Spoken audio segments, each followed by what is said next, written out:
put that picture up and let's put the sound up and hear from the British Prime Minister. Since the British people voted to take back control of their money, their borders, their laws and their waters, and to leave the European Union. And earlier this year, we fulfilled that promise in that we left on January the 31st with that oven-ready deal.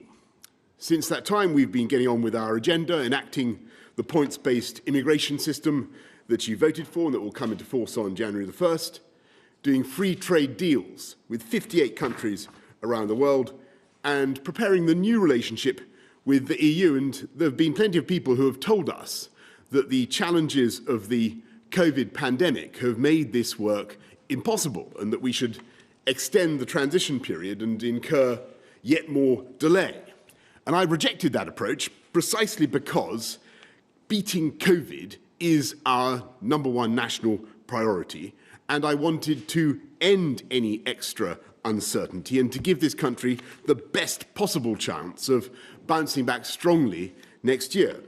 And so I'm very pleased to tell you this afternoon that we have completed the biggest trade deal yet, worth £660 billion a year, a comprehensive Canada-style free trade deal between the UK and the EU, a deal that will protect jobs across this country, a deal that will allow goods, UK goods and components to be sold without tariffs and without quotas in the EU market, a deal which will, if anything, allow our companies and our exporters to do even more business with our European friends, and yet which achieves something that the people of this country instinctively knew was doable, but which they were told was impossible. We've taken back control of our laws and our destiny. We've taken back control of every jot and tittle of our regulation in a way that is complete and unfettered. From January the 1st, we are outside the customs union and outside the single market.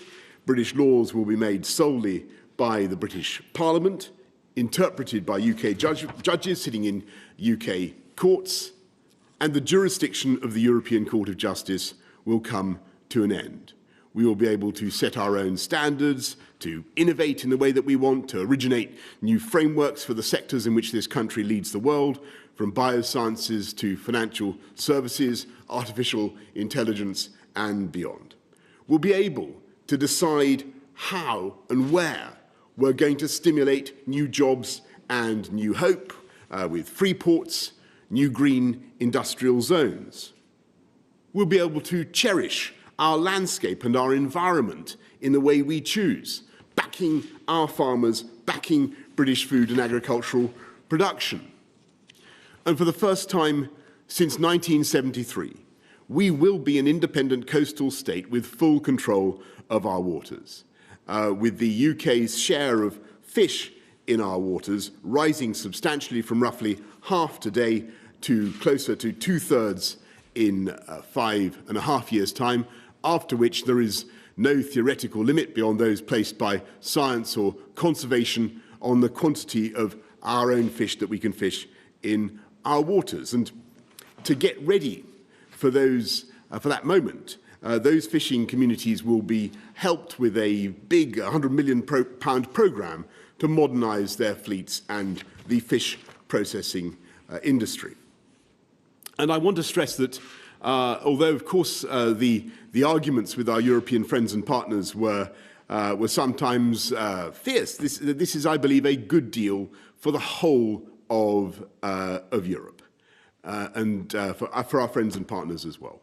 Because it will not be a bad thing, in my view, for the EU to have a prosperous and dynamic and contented UK on your doorstep. And it will be a good thing.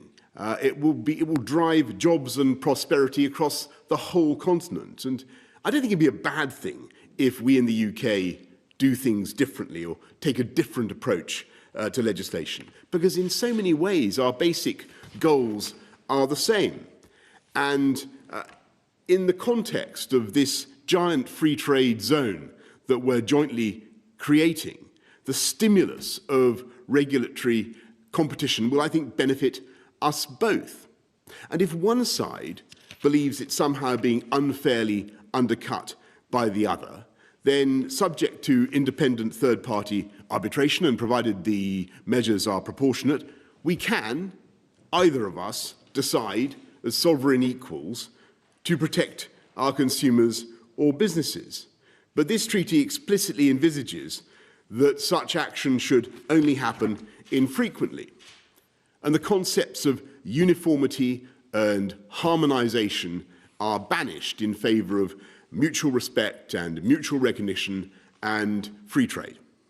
And for squaring that circle, for finding the philosopher's stone that's enabled us to do this, I want to thank President von der Leyen, Ursula von der Leyen of the European Commission, our brilliant negotiators led by Lord Frost and Michel Barnier on the EU side, as Stephanie Riso, as well as Oliver Lewis, Tim Barrow, Lindsay Appleby, many others. Their work will be available for scrutiny, followed by a parliamentary vote, I hope, on December the 30th. This agreement, this deal, above all, means certainty. It means certainty for the aviation industry and the hauliers who have suffered so much in the COVID pandemic. It means certainty for the police, the border forces, the security services, all those we rely on across Europe to keep us all safe. It means certainty for our scientists who will be able to work together and continue to work together on great collective projects, because although we want in the UK to be a science superpower, we also want to be a collaborative science superpower.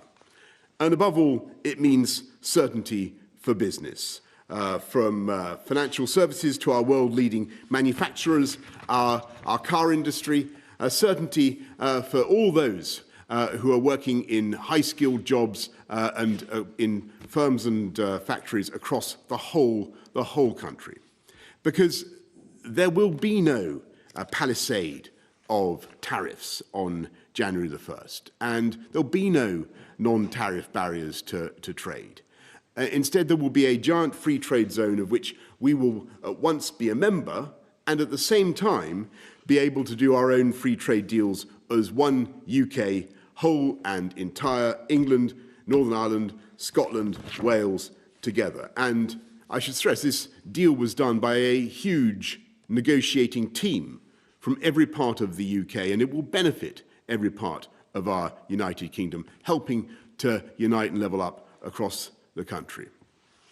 And so I say again, directly to our EU friends and partners, I think this deal means a new stability and a new certainty in what has sometimes been a fractious and difficult relationship. We will be your friend, your ally, your supporter, and indeed, never let it be forgotten, your number one market. Because although we have left the EU, this country will remain culturally, emotionally, historically, strategically, geologically attached to Europe. Not least, of course, through the 4 million EU nationals who have requested to settle in the UK over the last 4 years and who make an enormous contribution to our country and to our lives. And I say to all of you at home at the end of this toughest of years that our focus in the weeks ahead is, of course, on defeating the pandemic and on beating coronavirus and rebuilding our economy and delivering jobs across the country. And I'm utterly confident that we can and will do it. By today, we've vaccinated almost 800,000 people. And we've also today resolved a question that has bedeviled our politics for decades.